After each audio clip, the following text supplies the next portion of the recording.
ලංකාවේ ග්‍රාමීය ආර්ථිකයේ බිඳ වැටීමේ සහ ග්‍රාමීය ආර්ථිකයේ ගොඩනැගීම සඳහා කෘෂි කර්මාන්තයේ භාවිතා කිරීම සඳහා වන ප්‍රතිපත්තිවල දැඩි අඩුවක් තියෙනවා. මම උදාහරණ කීපයක් ගන්නම්.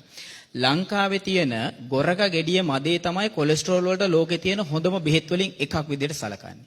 මේ ගොරක මදේ ඕස්ට්‍රේලියාව එක්ස්පෝර්ට් කරනවා ඩොලර් 75ට එක ගෙඩියක මදයක්. ලංකාවේ තියෙනවා ලෝකේ හොඳම දේවල් ගොඩක්. මම කියන්න ඕනේ ඔයගොල්ලෝ දන්නවා ගම්මිරිස් තේ සහ මේ නොඑක ආකාරයේ දේවල් khනිජ වැලි ගත්තත් මේ ලංකාවේ හොඳම දේ. ලංකාවේ තේ කිලෝ එක රුපියල් 35000ට විකිනෙනවා ප්‍රීමියම් මාකට් එකේ. එහෙම නැත්නම් මේ උඩ මාකට් වල. එතකොට අපේ වත්තේ තියෙන කිතුල් ගහේ තියෙන නිෂ්පාදන ටික අපිට ගන්න පුළුවන් නම් එක කිතුල් ගහක් වාණිජ වටිනාකම ගත්තොත් මිලියනයකට වැඩි.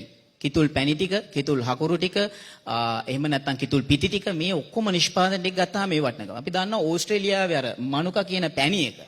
ඒ පැණි එකේ ලෝකේ මිලින් අධිකම පැණි වර්ගය. මේ රටේ ඕන තරම් මේ වගේ මී පැණි තියෙනවා. එතකොට ග්‍රාමීය ආර්ථිකය සහ කෘෂිකර්මය දිහා අපි බලන්නේ පාරිසරික පදනමකින් ඉඳගෙන බලන්න පුළුවන් නම් ඒ තුලින් අපේ ගැමියාගේ සෞඛ්‍ය තත්ත්වය ගොඩනැගීම දැන් අපි දන්නවා දැන් කිතුල් පැණි වගේ දෙයක් කියලා කියන්නේ ලෝකේ ඇත්තටම ඊටාම නිරෝගීම එහෙම නැත්නම් ඊටාම සෞඛ්‍ය සම්පන්නම දෙයක් අපිට භාවිතා කරන්න පුළුවන්. කිතුල් හකුරු කියලා කියන්නේ සීනි වල. අද දන්නවා සීනි වලින් මොනතරම් ප්‍රශ්න ඇති වෙලා තියෙනවද. එතකොට අපි අපේ අතීතයේ තිබ්බ හොඳ පද්ධති ටික හොඳ ක්‍රම ටික කඩාගෙන වැරදි දේවල් ටික මේක ඇතුළට ගෙනහල්ලා පිටරටින් ආපු වැරදි ටික අර ගැනීම තමයි අපේ ගැටලු වෙල තියෙන්නේ. හොඳට මතක තියාගන්න.